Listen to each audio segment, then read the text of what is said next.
Alors, je ne sais pas qui est derrière l'écran, mais en tout cas, bonjour à tous. Nous sommes heureux de vous accueillir à ce premier webinaire sous cette formule. Alors, on accueille Sarah. Alors, bonjour Sarah.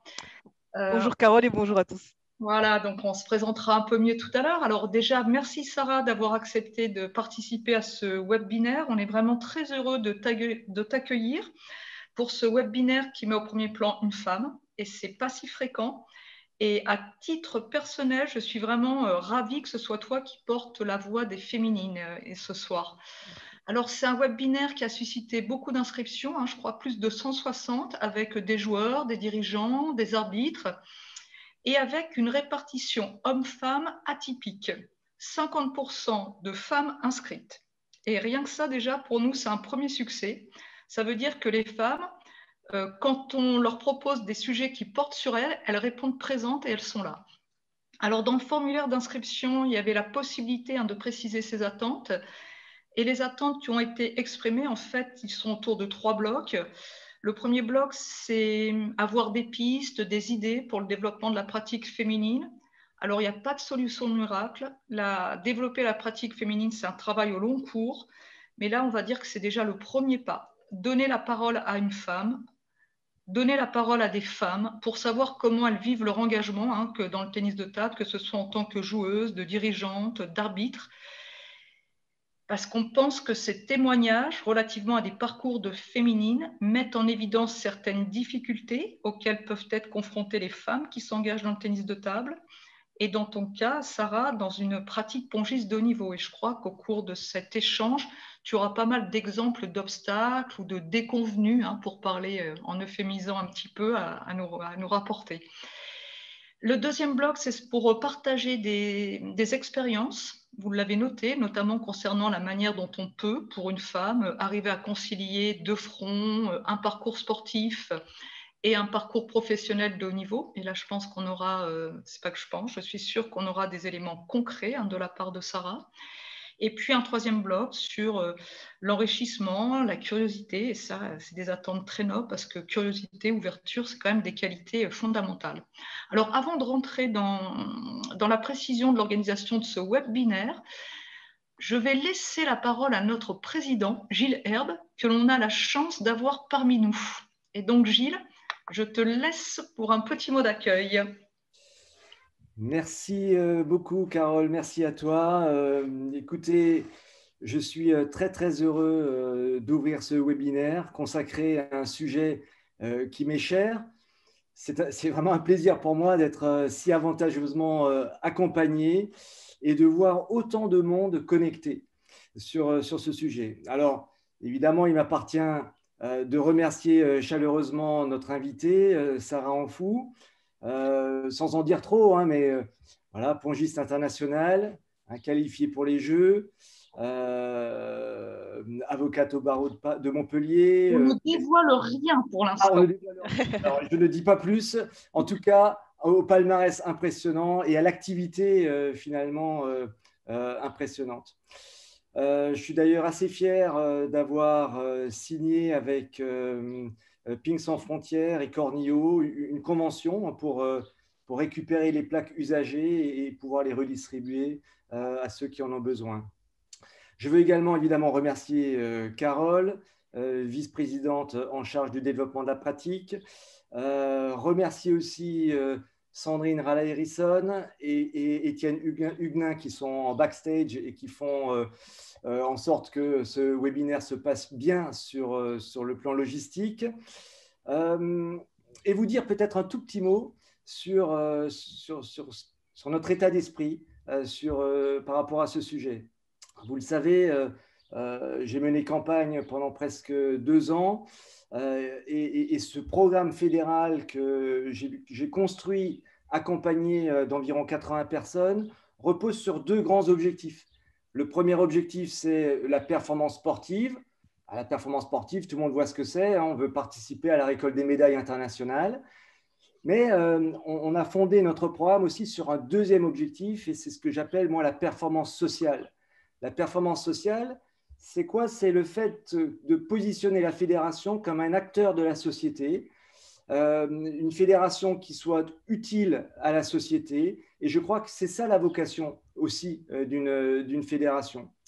Et donc, dans notre fédération, on veut défendre une société mixte qui considère évidemment les femmes à l'égal des hommes. Voilà. Et ça, je crois que c'était un engagement fort dès le départ.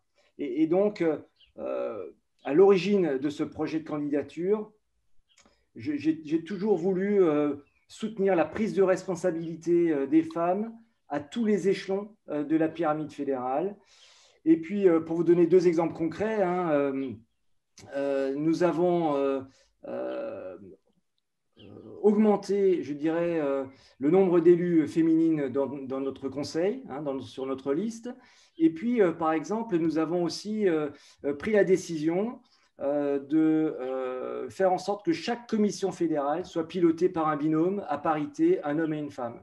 Donc voilà, par exemple, deux engagements très, très concrets qui nous ont permis, si on veut, de soutenir l'engagement des femmes.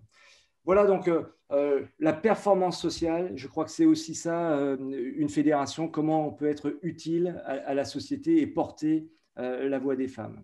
Alors, je ne serai pas beaucoup plus long parce que je suis attendu aussi sur une autre réunion, mais je vous souhaite en tout cas un très beau moment d'échange.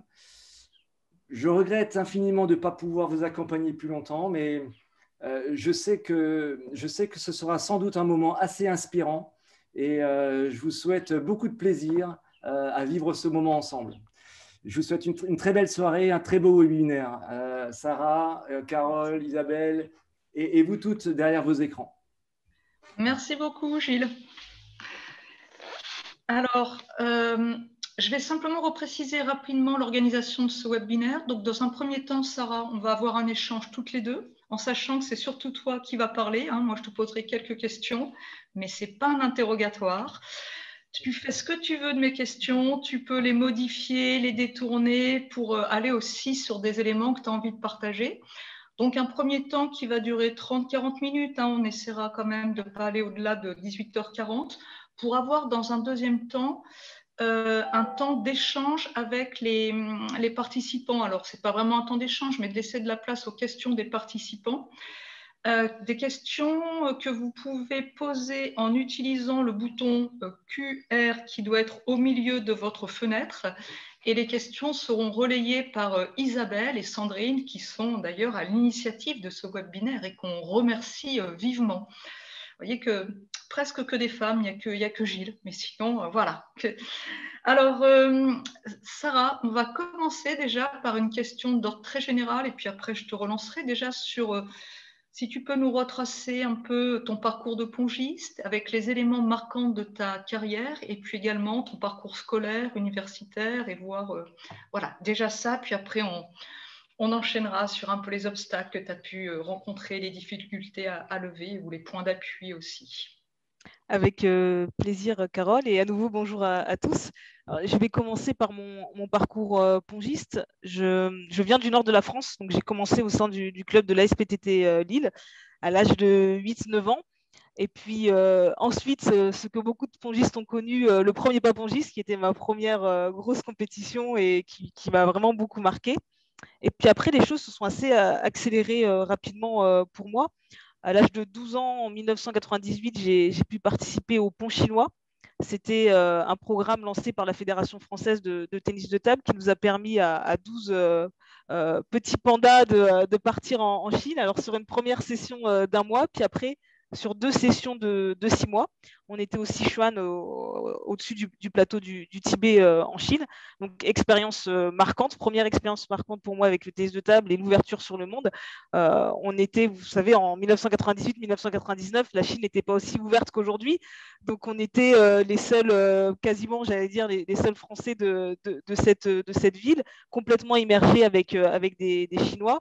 On apprenait le chinois 12 heures par semaine. Et on jouait au tennis de table 24 heures par semaine. Et puis, on avait les cours, la scolarité à distance. Donc, initialement, 2 sessions de 6 mois étaient prévues. Mes parents ont décidé d'arrêter après la première session de 6 mois pour des raisons purement scolaires, puisque l'école a toujours été important pour mes parents et ils pensaient que la scolarité à distance sur une courte période, c'était pourquoi pas pertinent, mais sur une période un peu plus longue, un peu moins. Donc, première grosse expérience à l'international, je suis revenue en France, j'ai repris l'école classiquement avec une quatrième dans un collège classique de Lille. Et puis ensuite, l'appel du ping-pong est revenu puisque j'ai intégré le Krebs de Wattignies avec Stéphane Huclier en troisième. J'ai fait ma troisième et ma seconde au Krebs de Wattignies. Puis après, j'ai intégré l'INSEP en première et en terminale. Donc, j'ai passé mon bac à l'INSEP. Et donc, pendant toutes ces périodes, en fait, à peu près de la quatrième à la terminale, j'étais en équipe de France. J'ai pu faire les championnats d'Europe avec l'équipe de France. Donc, c'est toute la génération, pour ceux qui connaissent, de Carole Grandich, Laurie Faipang, Nathalie Kauro. On est toutes nées en 1986. Donc, on a fait l'INSEP ensemble, le sport-études ensemble. On a toutes été au bac ensemble. On a eu notre première médaille en cadette, médaille de bronze au championnat d'Europe. Et puis par la suite, en junior, on n'a pas réussi à avoir de médaille au niveau européen. Niveau pongiste, toujours, j'ai commencé à jouer en pro alors que j'avais 18 ans, juste après avoir passé mon bac, toujours à la SPTT Lille. Et puis ensuite, parallèlement, et là c'est là que le parcours scolaire vient s'imbriquer, j'ai commencé mes études de droit. Et on en reparlera peut-être un peu plus tard, mais à l'âge de 18 ans, pour toute cette promotion de joueurs, garçons et filles, la fédération nous a demandé de faire un choix. Enfin, moi, je l'ai vécu comme ça et encore avec le recul, je le vis encore comme ça. C'était le fameux groupe France Promotion. Je ne sais pas si certains d'entre vous s'en souviennent. Mais l'idée, c'était que pendant 2 ans, on arrête de jouer en club. On se consacre uniquement à l'équipe de France pendant 2 ans et on avait un choix d'études qui était extrêmement limité puisque ce devait être des parcours scolaires qui étaient possibles au sein de l'INSEP. Moi, c'est... Tu peux nous dire sur ce groupe France Promotion, qui de ta génération a fait le choix et qui n'a pas fait le choix? Alors en filles, on était 2 à ne pas avoir fait le choix. Il y avait Carole Grandich et moi-même. Et Carole qui m'a d'ailleurs rejoint à Lille pour faire sa première année de fac. Et les garçons ont accepté. Les filles à qui on a proposé, notamment Djenouma Koulibaly, Laurie Faipang et Nathalie Kauro, ont accepté. Donc moi, ça a été la première un peu rupture et incompréhension dans mon parcours de sportif de haut niveau pour 2 raisons. Couper les liens avec le club, pour moi, c'était impensable. C'était une partie de mon équilibre à cette époque-là et d'ailleurs encore maintenant. Et ne pas faire les études que j'avais envisagées, c'était aussi quelque chose d'impensable. Il y avait des choix qui étaient très nobles, hein, sans aucune STAPS, entraîneur, etc. Mais moi, ce n'était pas mon parcours de formation souhaité. Donc, le choix était très vite fait pour moi. C'était non. Donc je suis rentrée, voilà, c'était non. Je suis rentrée à Lille. J'ai fait ma première année de droit. J'ai joué en pro avec l'équipe de la SPTT Lille. J'ai fait 2 superbes saisons. On a été 2 fois vice-championne de France avec sûrement des. J'étais là, je crois à l'époque en numéro 3, j'ai vraiment eu des bonnes statistiques, etc. Donc le sport allait bien, les études allaient bien. J'étais en fac de droit sans aucun aménagement scolaire. Donc je suivais la fac de droit comme tous les autres étudiants.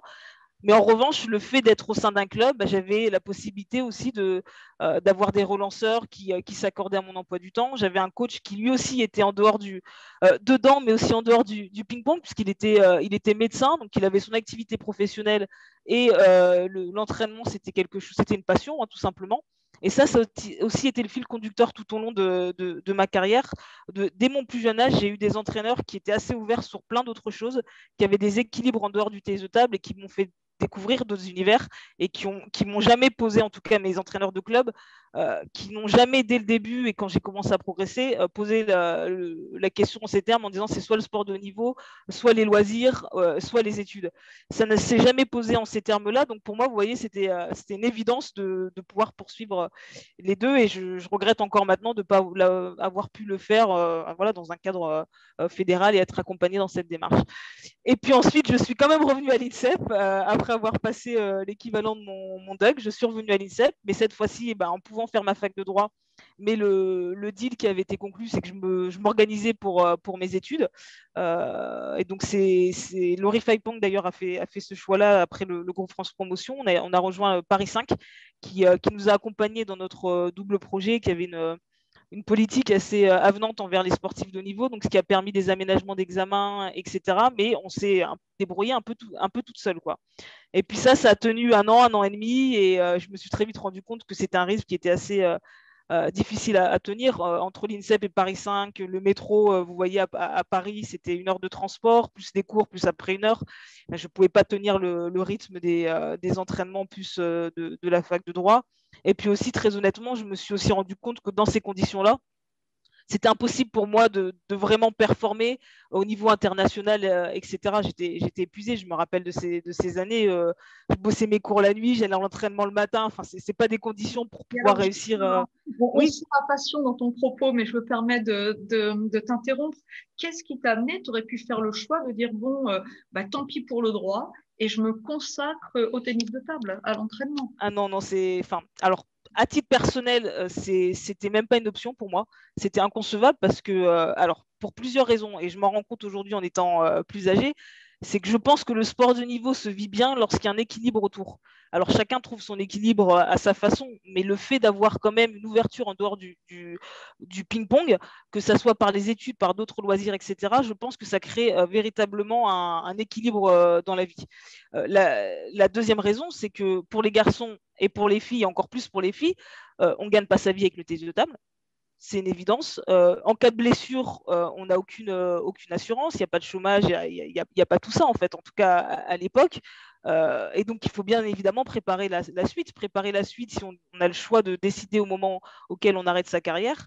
Et préparer la suite si malheureusement il y a un accident de vie, une blessure, plus d'envie d'arrêter de jouer au ping-pong, etc. Vous voyez, Est-ce que tu as des exemples de garçons de ta génération qui ont fait le même choix que toi, qui se sont dit, ben non, je ne prends pas le risque du tennis de table, je vais vers les études? de mémoire, non. De Non. mémoire, non. Mais en revanche, il y a Paul Gauzy qui fait son service civique au sein de Ping Sans Frontières actuellement, donc qui joue en On pro. verra tout à l'heure. Qui joue en pro. Enfin, je trouve que c'est admirable parce que je pense que la tentation est beaucoup plus grande aussi pour les garçons parce qu'ils gagnent mieux leur vie en fait, hein, et beaucoup plus rapidement. Mais Paul, il est pro, il fait des études de podologie et il est investi au sein de Ping Sans Frontières en service civique et il travaille vraiment. Voilà, il est investi à nos côtés, tous les jours on est en lien, etc. Donc c'est possible. Que ça soit pour les garçons ou pour les filles, c'est possible, avec des modalités, bien évidemment. Les études sont rallongées, les rythmes sont adaptés, etc. Mais c'est tout à fait possible. Et là-dessus, je dirais que je suis ferme. Mon avis est très tranché. On ne devrait pas poser le choix aux athlètes de cette manière-là, en fait. Et quand on s'ouvre d'ailleurs à d'autres sports, on se rend compte que beaucoup d'athlètes de haut niveau arrivent à concilier d'autres choses, hein, à côté. Et donc, c'est tout à fait possible. Après, c'est comment on fait pour accompagner l'athlète dans ce double ou parfois dans ce triple projet. Par exemple, pour les femmes, quand c'est des envies de maternité ou d'autres choses. Donc, pour moi, c'est possible et le choix n'a pas à se poser si on n'a pas envie de se le poser. Et alors, par exemple, toi, dans ta propre expérience, dans ton propre parcours, euh, comment on aurait pu proposer autre chose qui ne t'amène pas à faire ce choix qui, on le sent, a quand même été un peu douloureux, quoi. Qu'est-ce qui aurait Alors, pu... oui, alors j'ai des réponses aujourd'hui concrètes, j'ai pas forcément pensé à l'époque, mais aujourd'hui, on a la possibilité d'aménager les licences, etc. La licence peut être faite en 6 ans, par exemple, au lieu de la faire sur les 3 années. Aujourd'hui, on peut suivre des formations à distance avec une partie en présentiel, une partie en physique. Il y a aussi la possibilité d'avoir les examens terminaux et de ne pas faire les travaux de diriger. Il y a énormément de possibilités. Il y a des tuteurs qui peuvent être désignés au sein des universités pour faire le relais et aménager. Surtout qu'en fait, de l'expérience que j'ai eue, les professeurs en fait sont très avenants. Quand on leur offre la possibilité d'accompagner les sportifs qui veulent mener des doubles projets, ils sont très avenants et certains se sont rendus disponibles pour me faire réviser avant les examens, etc. Donc, je pense que c'est tout à fait faisable, mais en effet, on est beaucoup plus fort quand on arrive devant les professeurs de l'université, quand il y a des partenariats entre les fédérations et les universités, et quand on n'est pas tout seul à venir poser nos questions. Ouais. Et alors, je voudrais revenir sur quelque chose que tu as dit, mais en passant très très vite. Voilà, les garçons, quand même, ils gagnent bien leur vie. Et est-ce que tu peux être plus précise et même avoir des éléments de chiffres pour comparer, toi, ce que tu gagnes en pro actuellement par rapport à un garçon? Enfin, si tu as des choses. Alors, bien sûr, et il n'y a pas de tabou pour moi sur ces questions-là. Moi, à l'époque, donc quand je jouais en pro à Lille, à Lille et après à Évreux, parce que j'ai fait 4-5 ans à Évreux, j'avais un CDI et je gagnais 1 150 € net par mois pendant 4 ans, donc ce qui était très très bien. Après, j'ai joué en National 1 pendant des années et l'année dernière, j'ai repris en pro à Nîmes. Donc c'était voilà, donc 10-15 ans plus tard, j'ai rejoué en pro. Et là, j'avais pas de statut pro puisque j'ai un métier. Et le deal qui a été fait, c'est que quand je jouais, j'étais rémunérée, mais c'était pas vraiment une rémunération. J'avais 400 €, mais ces 400 € étaient réinvestis dans ma préparation pour les jeux, pour payer la participation aux Open, etc. Donc j'ai dû faire 3-4 matchs, donc sur une année, 2000 €. Voilà. Après, en discutant avec les copines, je sais qu'aujourd'hui, les filles, le salaire maximum, je crois, d'une Française, c'est 1400 €, autour de 1400 € par mois. Une joueuse de pro est voilà, dans les meilleures Françaises, vous voyez. Je crois que c'est le salaire vraiment maximum. Et chez les garçons, voilà, chez les garçons, voilà, on double ou on triple. On double ou on triple. Alors, je n'ai pas lu les contrats de travail, etc. Hein, je ne dévoile pas de secret, mais quand on en discute entre nous, c'est ce qui se dit. Voilà. Et là, donc, OK, on a vu le parcours sportif, comment aussi le parcours universitaire s'est greffé. Et maintenant, aujourd'hui, professionnellement, tu fais quoi? Alors, donc, juste pour finir, donc j'ai fini par un doctorat en droit. J'ai fait 5 ans en tant qu'officier dans l'armée de terre. Donc, après juste, oui, en fait, entre mon master et mon doctorat, j'ai passé les classes et j'ai fait Saint-Cyr en Bretagne. Je me suis engagée pendant 5 ans dans l'armée de terre. À l'issue de ce contrat de 5 ans, j'ai repris mes études pour aller à l'école des avocats. Et depuis 2019, je suis avocate à Toulon. Alors, Aix-en-Provence dans un premier temps et Toulon dans un deuxième temps. Et ton actualité sportive en ce moment? Parce que je crois qu'il y a une qualification aux Jeux Olympiques. Complètement. Et donc, première partie de carrière sportive avec l'équipe de France. Et puis, donc, je suis métisse. Ma mère est française et mon père est camerounais. Et donc, à partir de 2010, j'ai fait le choix de jouer pour le Cameroun. J'ai pu faire Londres sous les couleurs du Cameroun et je me suis qualifiée pour les prochains Jeux donc, de Tokyo sous les couleurs du Cameroun, le pays de mon père. D'accord. Eh ben, on te souhaite, je ne sais pas quoi dire. Je sais qu'il y a des mots qu'il ne faut pas utiliser, mais en tout cas, c'est le meilleur quand même pour ces jeux.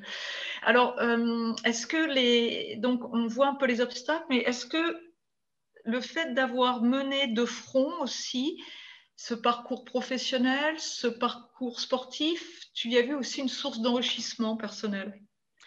Complètement. Alors, c'est vrai que quand on est dedans, on a tendance à voir que les difficultés, les journées à rallonge, etc.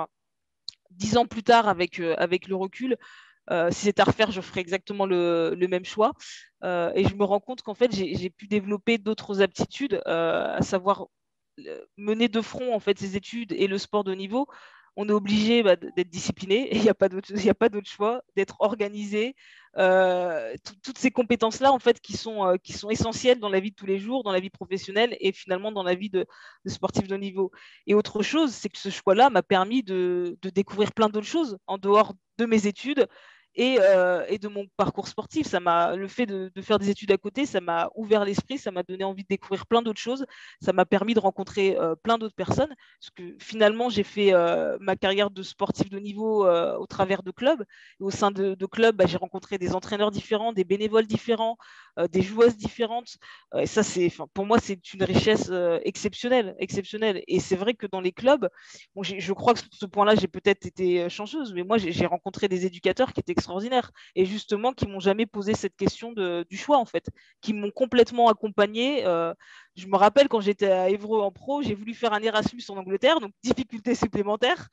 Le coach ne s'est pas opposé et je revenais le mardi pour faire mes matchs. J'ai fait une de mes meilleures saisons à Évreux à ce moment-là. Donc en fait, tout est possible. Après, la question, c'est comment on accompagne l'athlète dans ces choix-là et aussi comment l'athlète est engagé dans ce choix-là. Et comment on s'occupe aussi, oui, voilà, de son bien-être et puis on respecte aussi ses propres choix et on n'impose pas des choix. Enfin, c'est assez clair dans tes propos. Donc, je voudrais passer à un autre sujet. Tu es présidente aussi, avec tout, en plus de tout ça, de l'association Pink Sans Frontières. Donc, est-ce que tu peux nous parler un peu déjà de ce que c'est que cette association, ses objectifs, les actions, qu'est-ce qui t'a amené aussi un peu à la créer? Parce qu'en plus que tu es non seulement présidente, mais tu es à l'origine de cette création, hein, si je ne me trompe pas. Tout à fait, Carole. Je vais essayer d'être brève parce que c'est vraiment un sujet qui me passionne. Grâce à l'équipe de France, en fait, en 2005, il y a eu les Jeux de la francophonie à Niamey. J'étais avec Dorian Quintel et Jacques Maumessin. Et Jean Galfion, en fait, a eu l'idée d'organiser des rencontres entre les sportifs de l'équipe de France et les homologues nigériens. Et là, pour moi, ça a été un véritable déclic. D'une part, parce que ça faisait des années, si je me souviens bien, parce qu'avec le temps, on a tendance peut-être à oublier des choses, mais en tout cas, ça faisait longtemps que je n'avais pas été sur le continent africain, qui est quand même le continent de mon père et une partie de mon identité. Donc, gros choc. Et puis, gros choc parce que une table en bord de route. C'était ça l'équipe nationale en fait nigérienne. Et là, à l'époque, moi, j'étais en équipe de France, j'étais extrêmement privilégiée, j'étais sponsorisée, j'avais des revêtements illimités, etc. Et là, déclic, je me suis dit qu'il y avait quelque chose à faire, avec d'autres copains d'ailleurs de l'équipe de France. Et la première démarche a été d'arrêter de jeter nos revêtements, de collecter nos équipements. Tous les ans, on changeait de tenue, au lieu de les jeter, on les collectait. Et puis, on les envoyait dans les pays où on pensait qu'il y avait un besoin. Ensuite, on a fait une première mission avec Christophe Bertin, qui était en équipe de France à l'époque, et Laurie Faipang. On est allé au Cameroun animer un training camp. Et là, pareil, autre déclic, face aux jeunes, etc. On s'est pris nos privilèges en pleine face. À l'époque, quand la table n'était pas assez lisse, il y avait des faux rebonds, on pouvait s'énerver. Quand il faisait trop froid, on pouvait s'énerver. Quand il n'y avait pas assez de balles, on pouvait s'énerver. Voilà, alors qu'en fait, on se rend compte en voyageant, et là, c'est encore avec le recul, que c'est un privilège énorme d'avoir accès à une salle de sport, d'avoir des éducateurs pour nous encadrer et d'avoir le matériel pour faire un sport qui nous passionne. Donc, deuxième étape, on s'est dit qu'on allait faire des training camps. Et puis après, de fil en aiguille, ça a évolué avec des interventions à travers le monde. Toujours la collecte d'équipements, toujours l'organisation de training camp, mais aussi l'aide à la structuration des fédérations, des clubs. Et puis désormais, un projet qui me passionne énormément, c'est la construction des tables de ping-pong artisanales pour aider les personnes en fait, à avoir leur propre table de ping-pong qui est extrêmement chère dans beaucoup de pays et donc à pouvoir jouer au ping-pong. D'accord. Tu vois, quand tu dis on s'en rend compte, déjà, tout le monde ne s'en rend pas compte quand tu dis des privilèges ou enfin de la disparité, hein, de l'accès aux choses. Et puis, tout le monde ne s'engage pas quand on s'en est rendu compte. Donc, moi, en tout cas, Sarah, je trouve assez exemplaire cet engagement dans cette association. Je voudrais juste aussi te poser la question. Alors, je sais que ce n'est pas une question facile. Il y a quand même dans le tennis de table, le constat qu'on fait, c'est qu'il y a peu de féminines, hein, que ce soit comme joueuse, comme dirigeante. Alors, comment tu le vois? Comment tu l'interprètes ça? Est-ce que tu as des éléments à mettre sur la table au regard de ta oui, c'est bien, c'est un sujet qui est intéressant et j'ai pas de solution miracle. Après, alors premier constat que je fais, c'est que j'ai le sentiment qu'en fonction des régions de France, la situation est différente. Moi, j'ai commencé à jouer dans le nord de la France et j'ai le sentiment que dans tous les clubs où je suis allée dans le nord de la France, il y avait des équipes féminines, il y avait des entraîneurs femmes, etc. Aujourd'hui, je joue à Toulon, donc je suis en PACA. Je constate que il n'y a pas d'équipe féminine dans les clubs. Donc, ça a été vraiment quelque chose, un vrai déclic pour moi. Alors, comment je l'explique? Je peux l'expliquer avec des éléments de mon parcours. Je ne sais pas si ça va faire sens pour d'autres personnes, mais l'accueil dans les clubs des filles n'est pas toujours le plus optimal.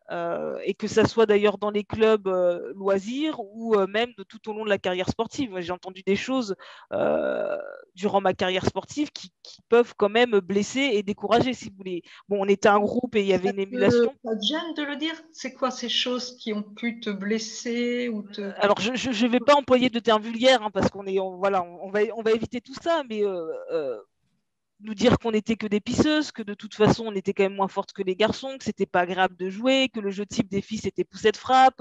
Vous voyez des choses comme ça où à un moment donné ça peut rentrer dans votre tête et vous bloquer dans votre évolution. Et puis d'une manière générale, l'absence de considération, c'est-à-dire que quand on sent qu'on est, mais ça c'est pas que dans le sport et dans le tennis de table, hein, quand on sent qu'on est moins considéré que les hommes, forcément on n'a plus envie de continuer l'activité, etc. Ça c'est le premier point. Et je ne fais pas de généralisation puisque pour ma part, je suis tombée sur des éducateurs femmes et hommes extraordinaires qui n'ont, pour la plupart, pas tenu ce genre de propos et qui n'ont pas fait de différence entre les filles et les hommes. Deuxième constat, c'est que... Pour toi aussi, tu as réussi, Sarah. C'est Comment? peut-être ça qui t'a aidé, c'est peut-être ça qui t'a aidé à réussir aussi, d'avoir eu la chance d'avoir sur ton parcours des entraîneurs qui considéraient les filles et les garçons sur le même plan. Hein. Tout à fait, tout à fait. Deuxième constat, et encore une fois, je pense que ça, on va au-delà du sport, c'est la même chose en entreprise ou dans d'autres choses, c'est-à-dire que pour en tout cas, moi, c'est ce que je ressens, pour pouvoir me projeter dans une organisation ou dans un sport, il faut aussi que j'ai des modèles et des personnes à qui je puisse me référer. Si vous allez dans un club et que vous ne voyez pas d'équipe fille, que vous n'avez pas d'entraîneur femme et que vous voyez que des hommes, je peux comprendre que ça puisse être un blocage. Et c'est la même chose si on parle des dirigeantes. Si à un moment donné, vous ne voyez pas de dirigeante femme, c'est difficile pour vous de vous projeter en tant que dirigeante. Tout simplement, en fait. Je pense qu'il y a quelque chose qui se joue d'ordre psychologique. Alors après, les solutions, je n'ai pas de solution miracle, mais au cours de ma carrière et de mes activités, j'ai la chance de discuter avec d'autres sportifs, d'autres fédérations, d'autres cultures, etc. Et on voit qu'il y a d'autres modalités, en fait. Je suis beaucoup ce qui se fait dans le badminton, par exemple, où il y a des équipes mixtes qui ont été créées.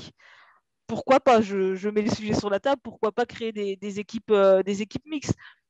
Si les femmes ont des difficultés qui ne sont pas d'ordre cognitif ou de compétences, hein, mais peut-être des blocages psychologiques pour accéder à des postes d'entraîneur ou de dirigeante, accentuer sur la formation et mettre en place un accompagnement pour qu'on ait en fait tous les outils pour arriver à ces postes-là, à ces responsabilités-là. Après, là, je parle de solutions, mais avant de proposer normalement des solutions, il faudrait un état des lieux. Et moi, je n'ai pas cet état des lieux. Je ne sais pas si la fédération là, sur les 3300 clubs qu'il y a, combien de clubs ont des équipes filles? Combien y a-t-il d'entraîneurs femmes en France? Je suis incapable de répondre à ces questions-là et je ne suis pas sûre de pouvoir trouver les statistiques quelque part. De faire un ratio, effectivement, entraîneur-entraîneureux et joueur. Enfin, pas s'intéresser simplement aux joueurs-joueuses, mais aussi arbitres, femmes, arbitres. Bien sûr, bien sûr. Dans les différentes formes d'engagement.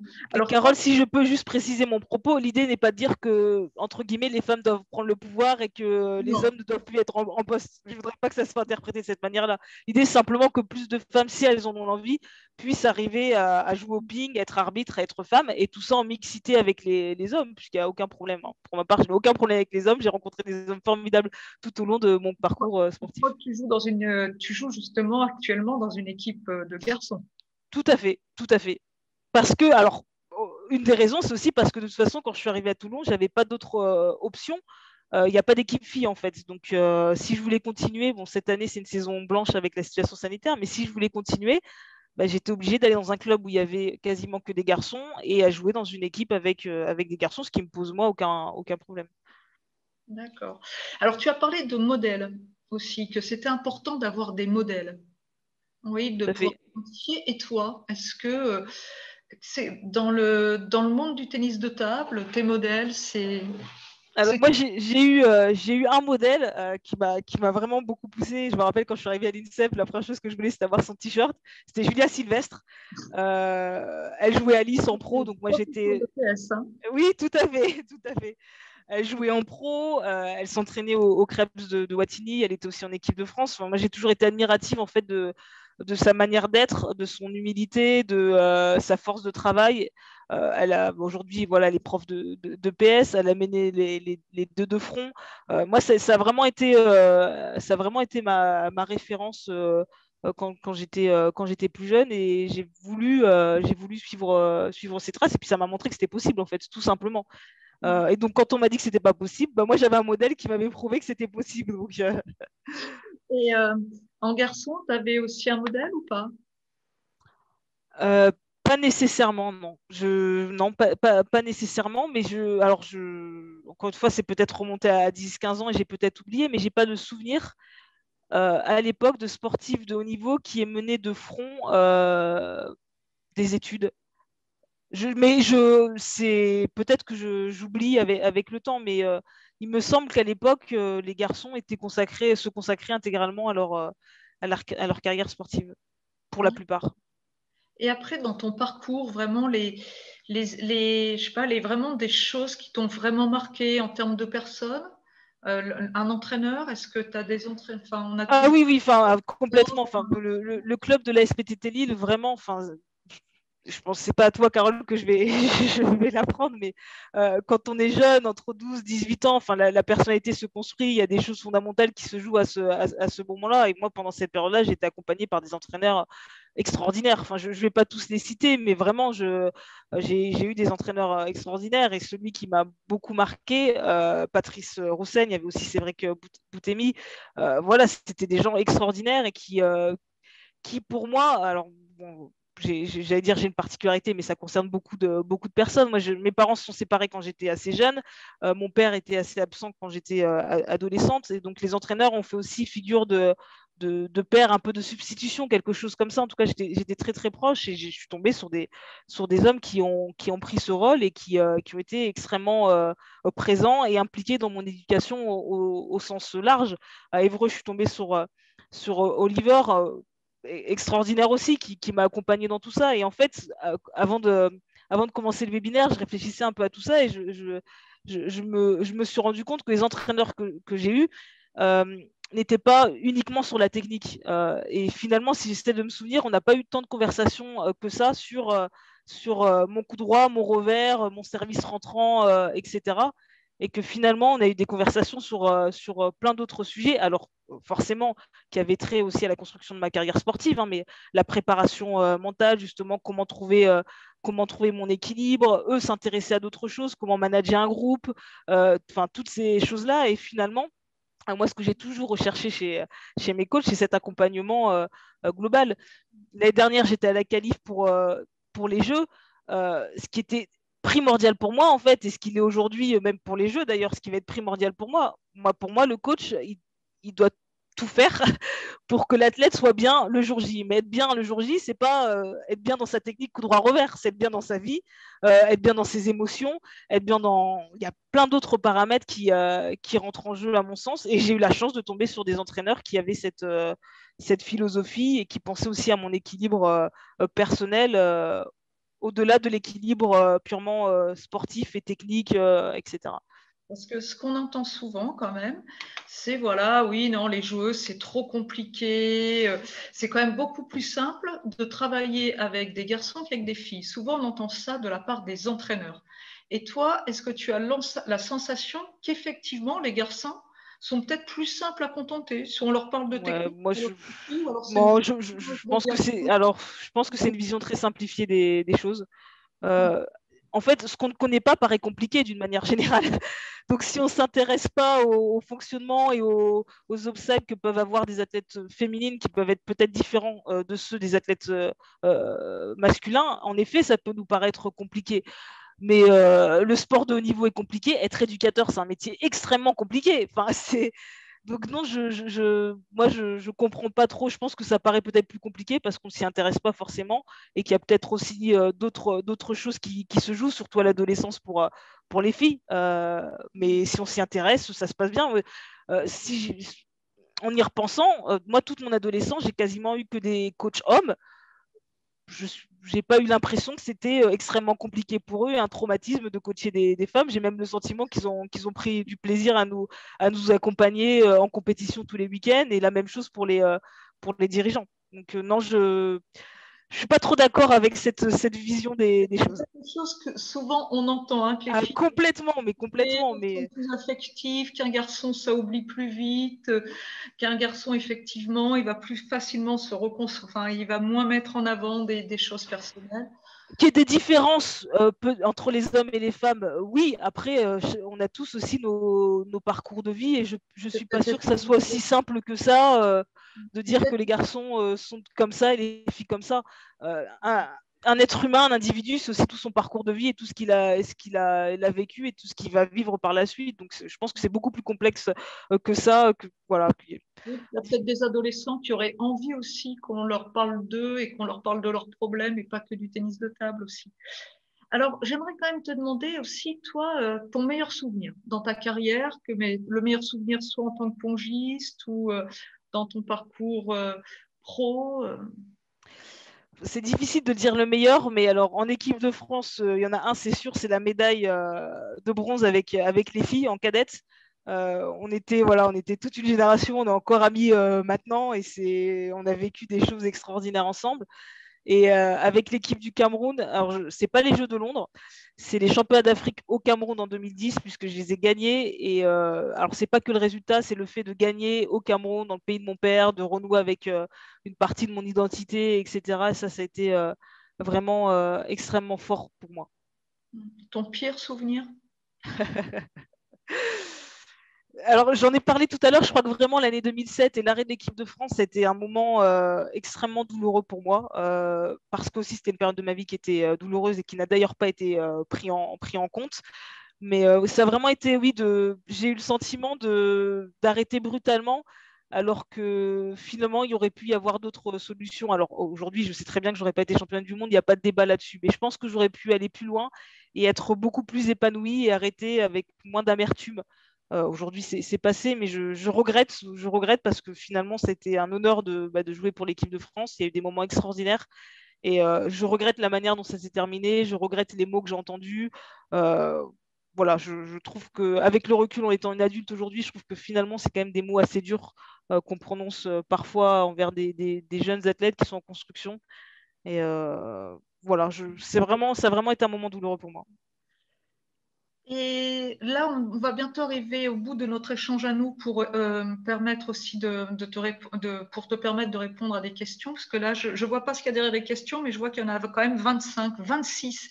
Je voulais juste te poser une dernière question, c'est est-ce que tu as un message à faire passer là, à nos auditeurs, à nos auditrices? Est-ce que tu as quelque chose qui te tient à cœur et que tu as envie de transmettre? Alors déjà, merci. Merci aux éducateurs, parce qu'encore une fois, euh, voilà, les éducateurs sportifs, les entraîneurs de clubs, ce sont eux qui sont à la base et qui forment non seulement les athlètes, mais les adultes et les citoyens de demain. Et ils font un travail remarquable. Et vraiment, moi, je suis en admiration. C'est un très beau métier. Et puis, peut-être pour les femmes et les filles, s'il y a des jeunes qui nous écoutent, j'ai envie de leur dire qu'il n'y a pas de limite et que les limites qu'elles pourront avoir, c'est seulement les limites qu'elles se fixeront elles-mêmes et que c'est à personne d'autre de fixer leurs limites et ce à quoi elles ont droit, ce à quoi elles peuvent rêver, etc. Voilà. Ok, eh ben, un grand merci Sarah et je propose que Isabelle et Sandrine reprennent la main pour qu'elles relaient des questions ou elles ont peut-être aussi des questions à te poser hein, où elles veulent avoir des informations complémentaires ou alors de relayer des questions du chat. Merci Carole. Merci à toi Sarah. En tout cas, moi je trouve ton parcours extraordinaire. Et c'est vrai que on les met pas souvent en avant, hein, les parcours des féminines. Et je trouve ça dommageable aussi quand tu parlais de modèles. Voilà, pour savoir ce qu'il est possible de faire, il faut aussi avoir des exemples de personnes qui l'ont fait avant soi. Sandrine, Isabelle? Bonsoir tout le monde. Vous Et m'entendez? bonsoir. Isabelle, je te laisse prendre la parole. Et bonsoir à tous. Dans le chat, quelqu'un remarquait que dans sa région, donc en Auvergne, il y avait 10% de féminines. Et au niveau national, donc je vous précise qu'on est à 17-18%. Voilà. La question suivante, c'est comment peut-on adhérer à l'association Ping Sans Frontières? Merci pour cette question. Vous pouvez adhérer en ligne directement sur notre site internet www.pingsansfrontières avec un s.org ou via nos réseaux sociaux en nous envoyant un message sur Facebook ou Instagram et on vous enverra le lien. Merci Sarah. Et du coup, moi, je vais prendre la question suivante. Donc Sarah, c'est est-ce que l'ensemble des garçons ont fait le choix de rester dans ce groupe INSEP? Groupe promotion, je pense, c'était ça. Le groupe France Promotion, de mémoire, oui. De mémoire, oui. Tout à fait. Et leur parcours, tu peux nous dire ce qu'ils sont devenus, ces garçons? Alors, pas tous, mais alors, dans ce groupe, il y avait Loïc Mobilier, si je ne me trompe pas, Christophe Bertin notamment. Alors, Christophe, lui, a quitté, je ne sais pas si certains d'entre vous s'en souviennent, mais lui aussi a fait le choix de quitter l'équipe de France très rapidement après, et de quitter d'ailleurs le milieu du ping-pong pendant un certain moment. Et Loïc, je crois qu'il est entraîneur maintenant vers Nantes et encore joueur. Exact. Je vous redonne la main aussi. Alors, Sarah, pourquoi est-ce que tu as choisi de jouer plutôt ta qualification pour le Japon, plutôt pour le Cameroun et non pas la France? Alors, la question ne s'est pas tout à fait posée en ces termes. Donc, 2007, j'arrête l'équipe de France, je poursuis mes études de droit. Et puis, PSF, Ping Sans Frontières, a été fondé en 2006. À ce moment-là, j'avais besoin de plusieurs choses, de renouer avec le pays de mon père. J'avais envie de développer les activités de Ping Sans Frontières, et dans les liens que j'ai eus avec la Fédération camerounaise de tennis de table, une des manières de développer le ping-pong, c'était aussi de mettre la lumière sur la fédération et donc de jouer en équipe nationale, essayer de ramener des médailles, etc. Donc c'est comme ça que j'ai intégré en fait l'équipe du Cameroun, après avoir joué avec l'équipe de France et en fait en étant déjà dans un parcours finalement un peu de reconversion. Et puis en intégrant l'équipe du Cameroun, j'ai pu faire les qualifications et c'est comme ça que j'ai pu faire les Jeux Olympiques que j'ai pas réussi à faire avec l'équipe de France. Ok, top, merci. Prochaine question. Comment la différence de salaire entre filles et garçons est-elle justifiée?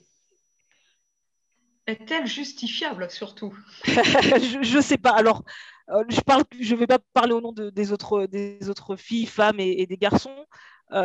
Nous, quand on signe nos contrats, moi personnellement, quand j'ai signé mes contrats, je ne me disais pas, les garçons gagnent 3, 4, 5 fois plus que moi. En revanche, ce que j'entends parfois, mais on l'entend dans tous les sports, c'est que les garçons attirent plus de spectateurs, que les garçons attirent plus de sponsors. Et donc, s'il y a plus de spectateurs et plus de sponsors, il y a plus d'argent. Et donc, plus d'argent aussi pour les joueurs. Moi, j'ai souvent entendu ça.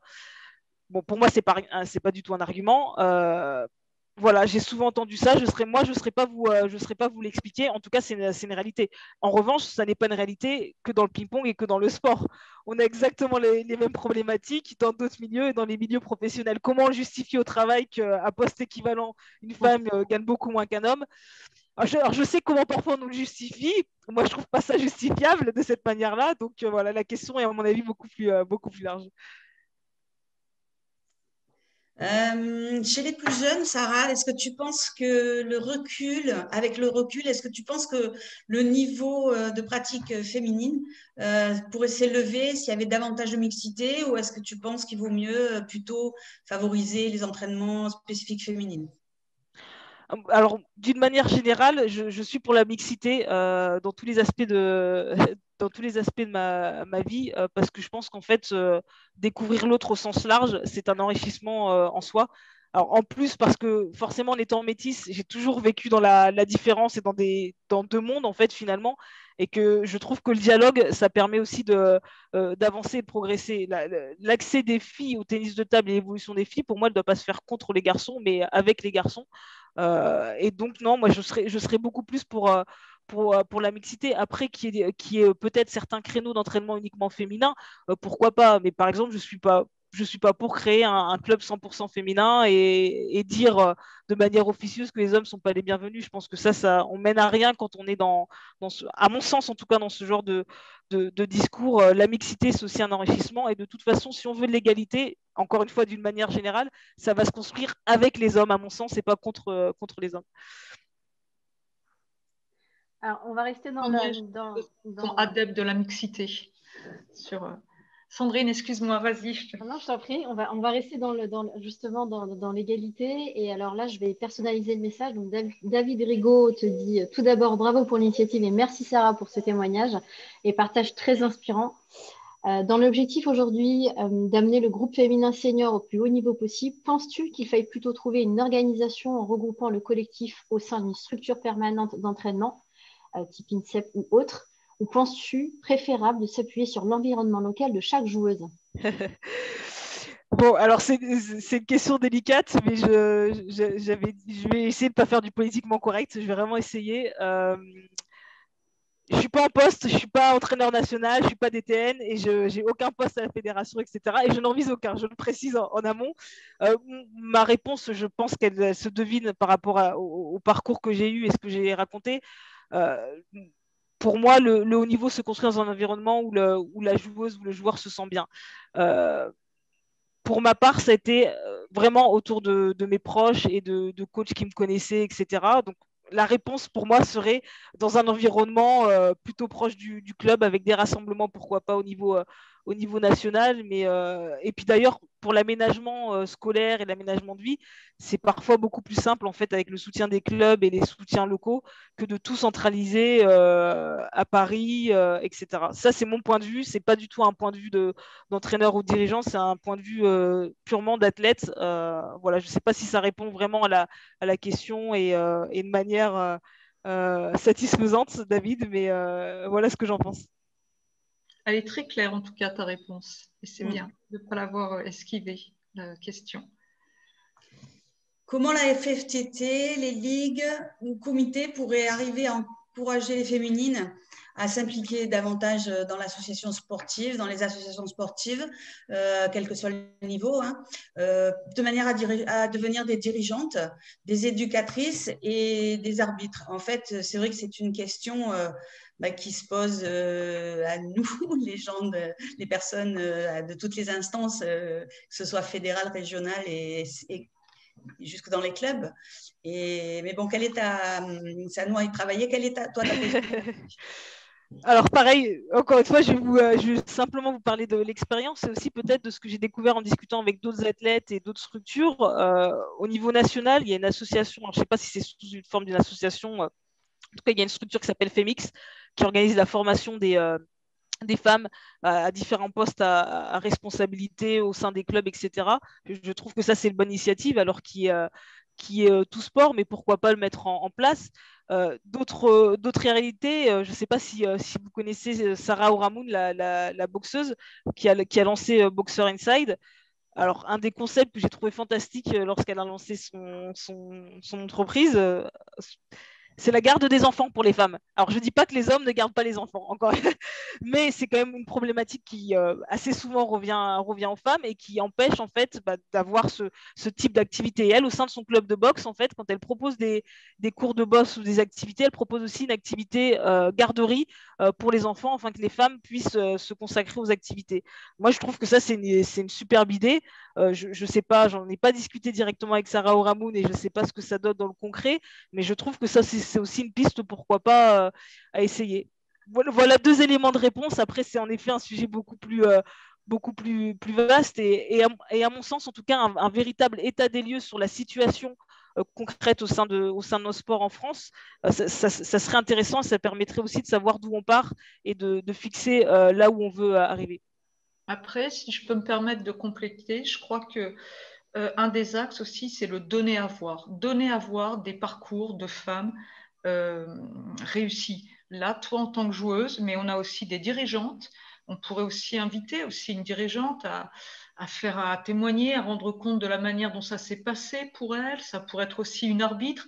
Et c'est vrai il faut les rendre visibles aussi, les femmes. C'est ce que tu disais. Si on ne les voit pas, ça ne donne pas envie. Si on voit des femmes qui réussissent, on s'autorise à penser que. Et c'est vrai que tant qu'on voit pas tant qu'on met pas en avant aussi des parcours réussis de femmes qui se sont engagées dans le tennis de table, que ce soit sur le versant athlète, arbitre, dirigeant, on va pas susciter l'envie. On doit n'avoir que des modèles d'hommes, alors bon, on se dit c'est réservé aux hommes. Si je peux compléter, Sandrine, sur cette question-là, ça me fait penser à autre chose.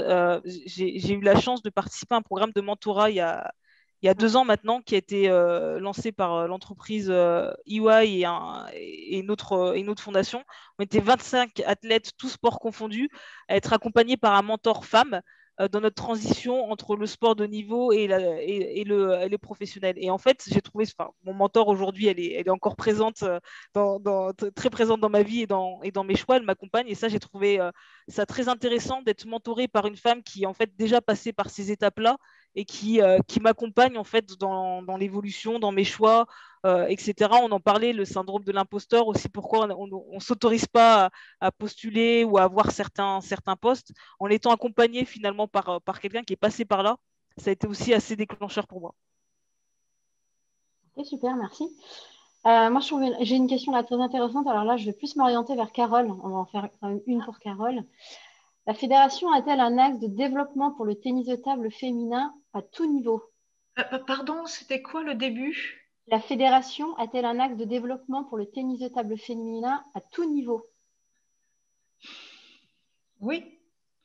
Alors, on peut l'avoir. Maintenant, c'est savoir comment on le met en œuvre.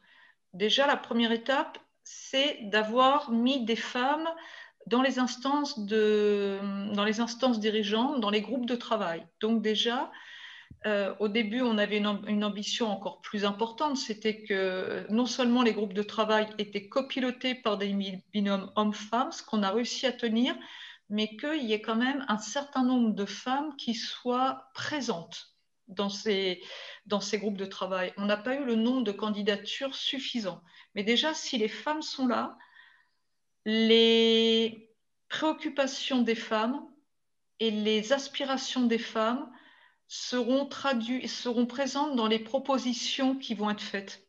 Moi, je pense que c'est surtout ça la clé. Il faut que les femmes participent à la proposition d'action, à la prise de décision, et auquel cas, tout d'un coup, ce qui est fait correspond mieux aussi ou prend mieux en compte les attentes de femmes. Après, on ne va pas faire des grands projets extraordinaires. Moi, je pense que c'est plus dans le changement de mentalité, dans la manière dont se construisent les choses, que les femmes doivent participer. Je donnerai juste un exemple. Quand je suis arrivée, voilà, moi je suis prof EPS, je le suis plus, mais je l'ai été. Et quand on faisait les stats et machin, les filles, elles ont toujours des notes beaucoup plus basses que les garçons, hein, dans les moyennes, notamment en tennis de table, mais pas que. Et quand j'ai cherché à comprendre, et c'est vrai que les référentiels aussi, enfin, je me disais, mais en tennis de table, ça, c'est ce qu'on décrit, c'est un jeu de garçon, c'est pas un jeu de filles. Et après, quand j'ai regardé un petit peu plus près, un truc mais tout bête, c'est que les groupes de travail qui avaient fait ces référentiels de correction étaient constitués d'hommes.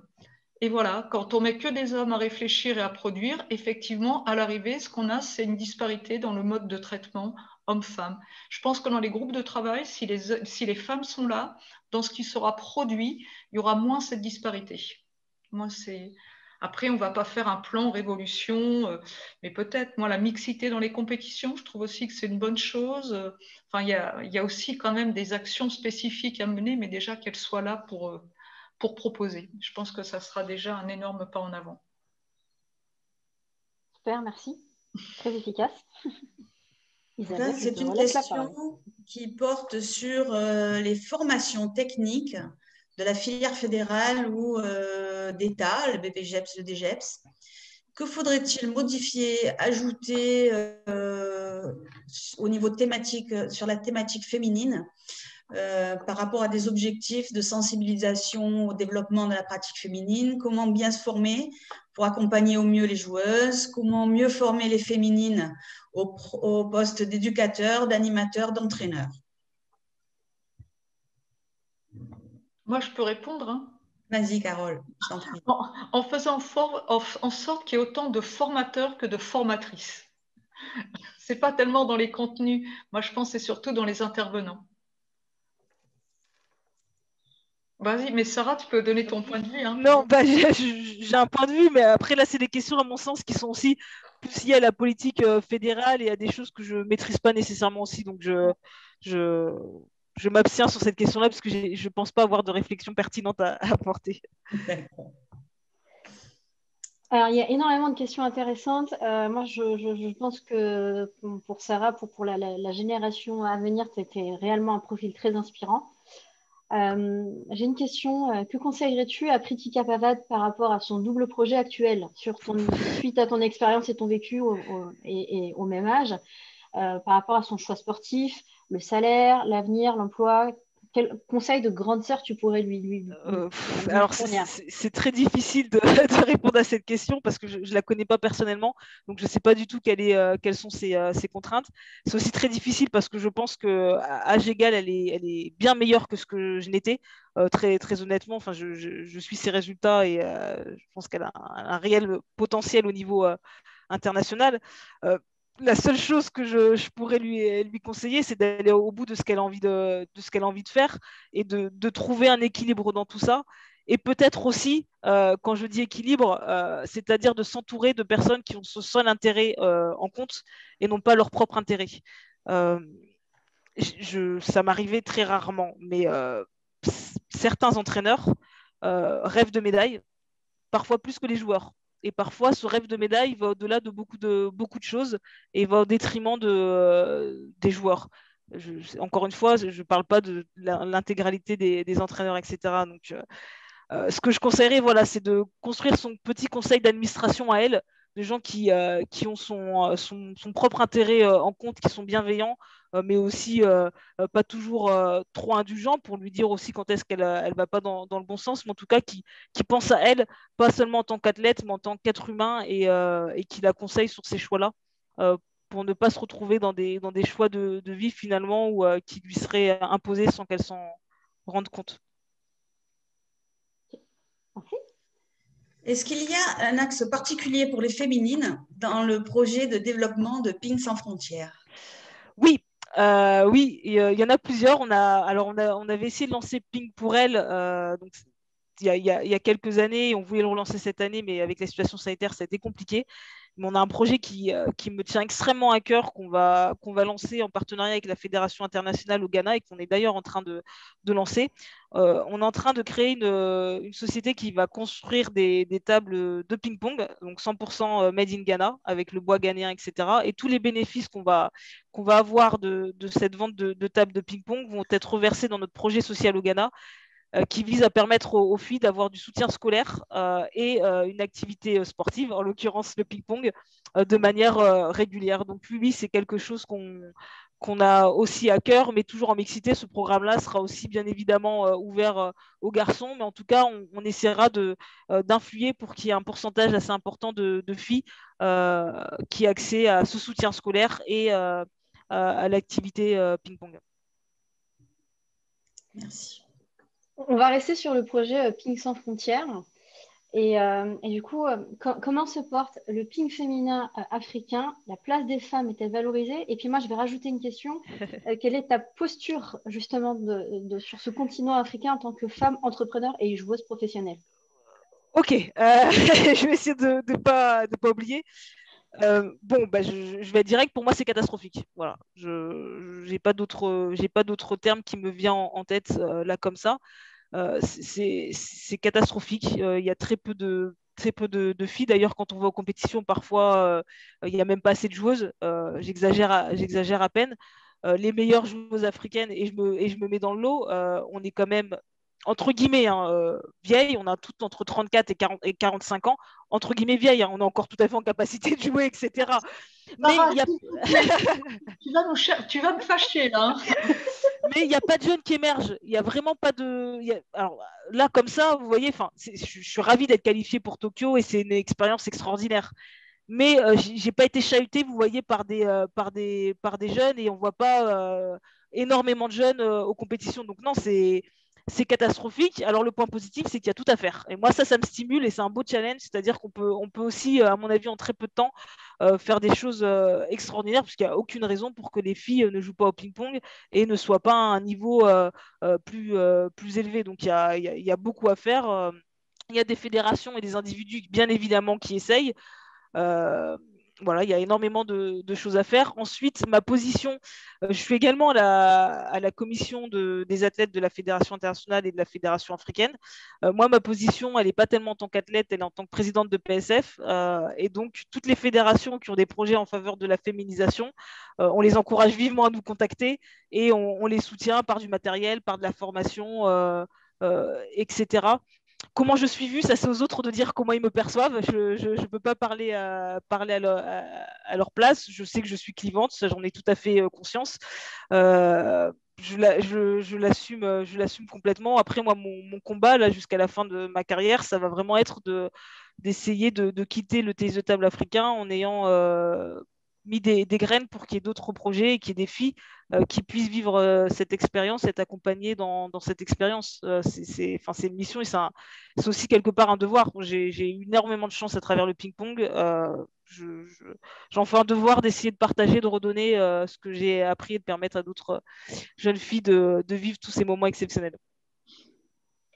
Non, mais Merci bravo. beaucoup. Vraiment, Sarah, tu fais preuve d'un engagement qui est. Ça transparaît dans les commentaires là, que je survole en même temps. Et ça fait plaisir quoi, de voir aussi cet engagement vers les autres. On dit toujours, ouais, les sportifs de haut niveau, ils ont tendance à cultiver leur ego, à être un petit peu centrés sur eux-mêmes, à regarder leur nombril.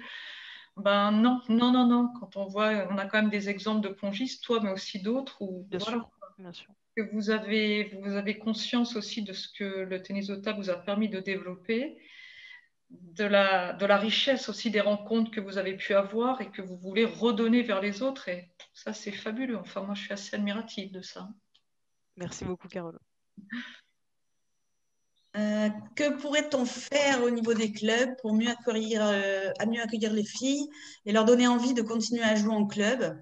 C'est vrai que dans beaucoup de clubs, on constate qu'il y a 2, 3 filles et c'est peu.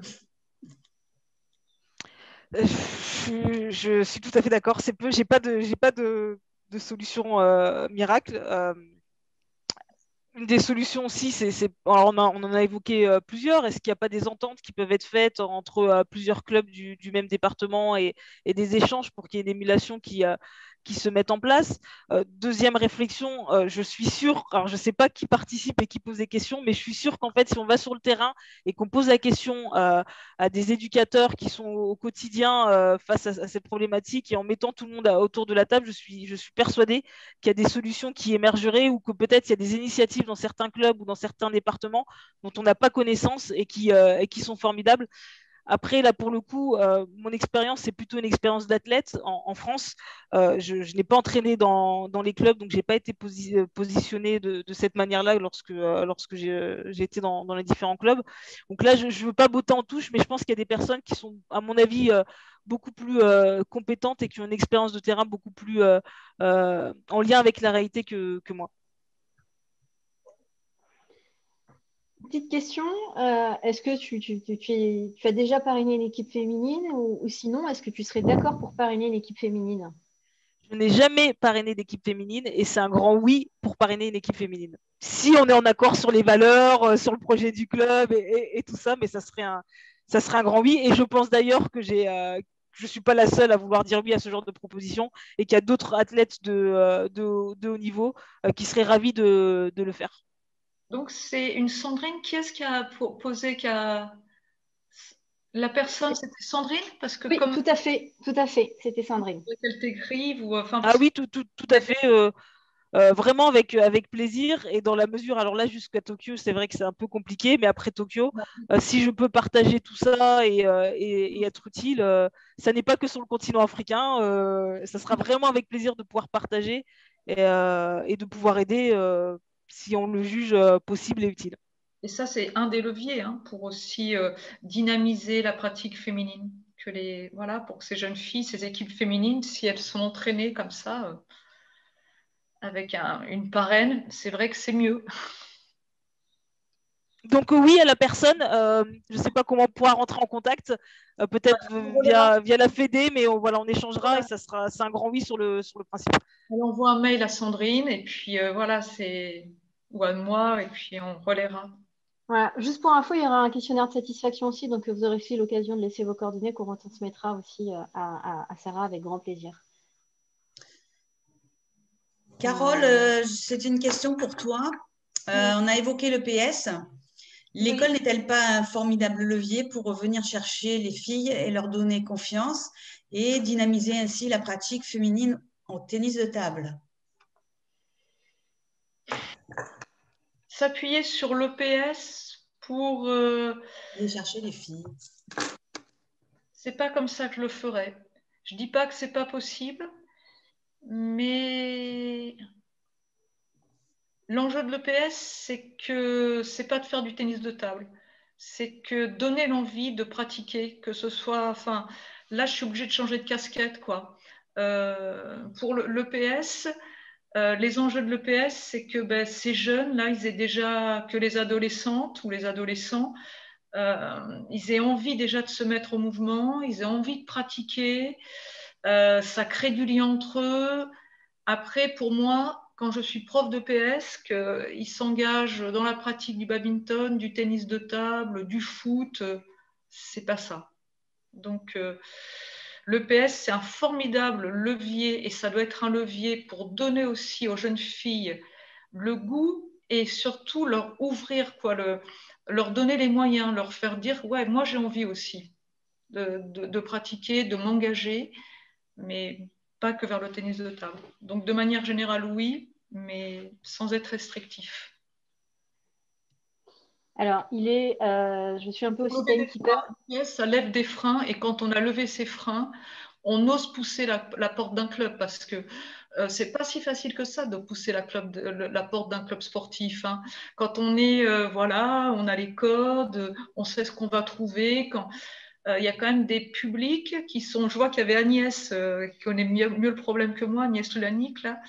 Quand on est éloigné de la pratique physique, on est dans des situations, dans des quartiers, dans des situations déjà de vie un peu économiques, sociales, peu favorables, on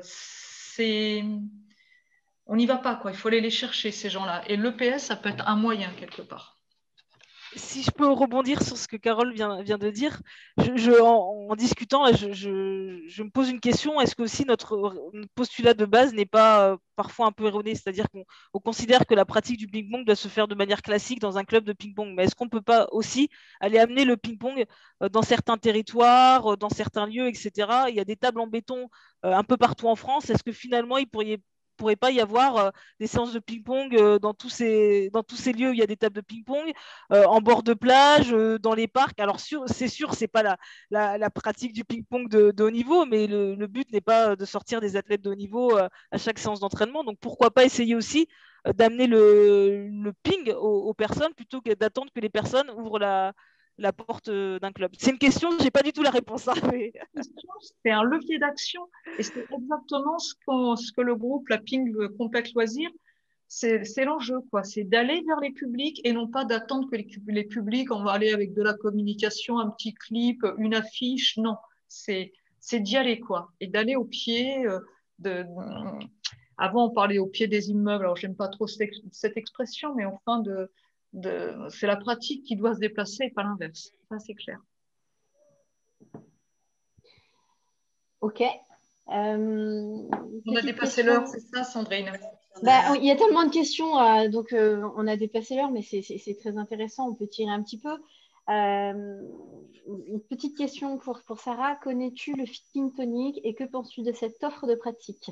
Déjà toi-même pratiqué le Fit Ping Tonic parce que je sais qu'Audrey Matenet avait aussi... alors, tout à fait. Alors, je connais, j'ai vu, je n'ai pas pratiqué. J'ai pas d'avis tranché puisque déjà j'ai pas pratiqué, donc pour parler d'un sujet il faut aussi le connaître. Après de l'extérieur, pourquoi pas, c'est une pratique en plus si ça permet d'attirer d'autres publics et surtout à des femmes et peut-être des hommes. Je sais pas si des hommes pratiquent le fit ping tonic de s'éclater. Moi je dis oui si ça correspond aux besoins et l'envie de certaines personnes.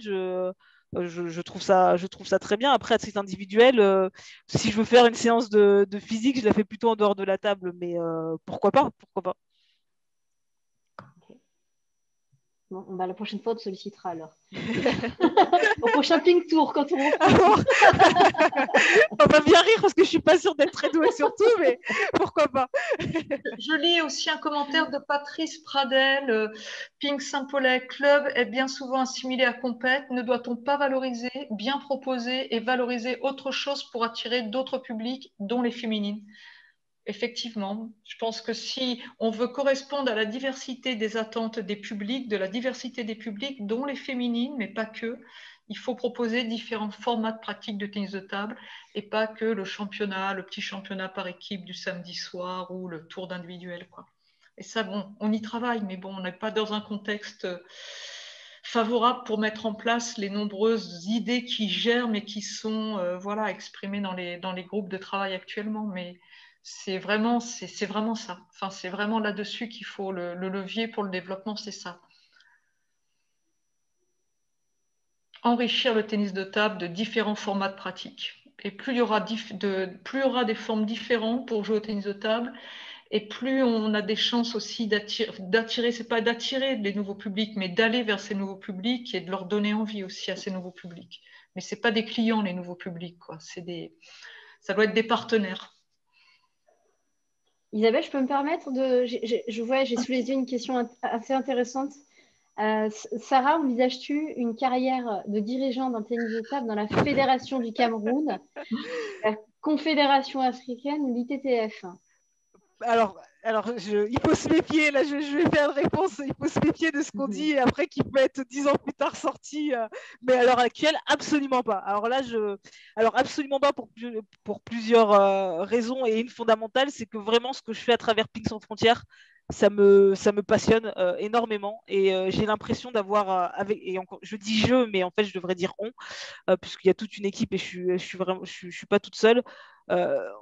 On a un impact, je pense, sur le terrain, et on a une possibilité de transmettre les valeurs et nos convictions d'une manière en tout cas, qui me convient pleinement. Et j'ai aussi le sentiment d'être plus utile en dehors de toute instance fédérale, et si je peux me permettre politique, qu'à l'intérieur. En tout cas, aujourd'hui, c'est comme ça que je vois les choses. Puis j'ai aussi un métier, etc. Et je ne suis pas sûre de pouvoir rajouter tout ça à toutes mes activités. Tu verras dans 10 ans. C'est ça. On en reparlera dans 10 ans. On se donne rendez-vous sur le continent africain. Isabelle, tu veux reprendre une question? Tu as l'embarras du choix là. Mais par contre, il va falloir peut-être conclure. Voilà, exactement. C'est ça. Je sais pas, je dis ça, c'est que comme on avait dit le webinaire d'1 heure, là on est à 1h20. Je dis pas que c'est faut pas continuer, mais après par rapport aux participants. Et par Carole, rapport on te laisse la main. Comment? On te redonne la main, Carole, pour conclure. Ah, mais je pensais que c'était vous qui alliez conclure quand même. C'est quand même vous qui avez organisé le webinaire, donc quand même, c'est quand même à vous. En tout cas, moi, si je dois dire simplement un mot, c'est remercier déjà, vous remercier, Sandrine et Isabelle, pour avoir pris cette initiative de ce webinaire. Remercier aussi les participants et participantes d'avoir joué le jeu, d'avoir été là, d'avoir été aussi réactifs sur le chat et d'avoir permis aussi ce temps. Alors, c'est un faux temps de débat parce que on ne peut pas interagir en direct, vous repassez par les voix de Sandrine et d'Isabelle, mais au moins, voilà, on peut prendre vos questions, répondre à vos questions, et je trouve ça super important. Pour nous, c'est très, très riche aussi de voir un peu la manière dont vous réagissez à ces échanges, aux propos de Sarah. Et puis remercier Sarah, quoi, et la remercier et la féliciter, et puis en espérant que, ben voilà, en lui espérant tout le meilleur pour la suite de son parcours professionnel, militant, sportif, parce qu'elle est vraiment sur différents plans. Et maintenant, Sandrine et Isabelle, c'est vraiment à vous de conclure et vous devez le faire. Est-ce que j'ai le droit de dire un mot? Oui, j'allais dire, Sarah, ce qu'on va faire, c'est qu'on va faire un tour de caméra de visio. Sauf que Isabelle et moi, vous nous entendez, mais vous ne nous voyez pas, mais ce n'est pas très grave. On va faire le tour de tour de visio. Sarah, à ton tour. Écoutez, alors bien évidemment, merci à la Fédé pour ce premier webinaire. Merci à vous, Isabelle, Sandrine et Carole. Je sais que c'est du travail d'organiser tout ça en amont, en plus de plein d'autres choses. Donc vraiment, merci beaucoup. Et merci aux participants pour les questions. Merci d'avoir été là. De mon côté, c'était vraiment un plaisir. J'ai essayé d'être la plus honnête, sincère et directe. Je ne sais pas si les réponses et les éléments qui ont été abordés sont satisfaisants et répondent aux attentes qui étaient énoncées en amont du webinaire. Mais en tout cas, voilà, j'ai essayé de donner mon maximum pour répondre aux questions. Et si certaines personnes veulent échanger, ou s'il y a eu des approximations ou même des désaccords avec ce que j'ai dit, moi, je suis bien évidemment toujours ouverte pour la discussion et pour en débattre ultérieurement si on se croise dans des salles de ping ou sur des actions de Ping Sans Frontières, pourquoi pas. Donc voilà, merci à tous. Merci à toi. Isabelle? Bonne soirée à tout le monde et merci d'avoir participé. C'était un plaisir, Sarah, et et Carole, et voilà. Ben, moi, je suis déçue qu'on ne vous voie pas. Alors, en fait, il n'y a que Sarah et moi qui vous voyons et les participants ne vous voient pas. C'est ça? Tout à fait. Vous êtes dans l'ombre. Ben, Mais vous aurez perdu cette joie-là parce que vous auriez 4 femmes à l'écran. Bon, et ben, hop, là, on me voit. On va mettre tout le monde à l'écran. C'est tout. C'est tout. Pardon, Isabelle, tu as envie un dernier mot, non? Non, c'est... D'accord. je vous souhaite une bonne soirée à tous et puis à un prochain webinaire. Merci à tous. Et puis, nous espérons que cette soirée vous a plu. Et puis, comme dit Carole, rendez-vous au prochain webinaire. Bonne soirée à tout le monde. Au revoir. Bonne soirée. Au revoir. Au revoir.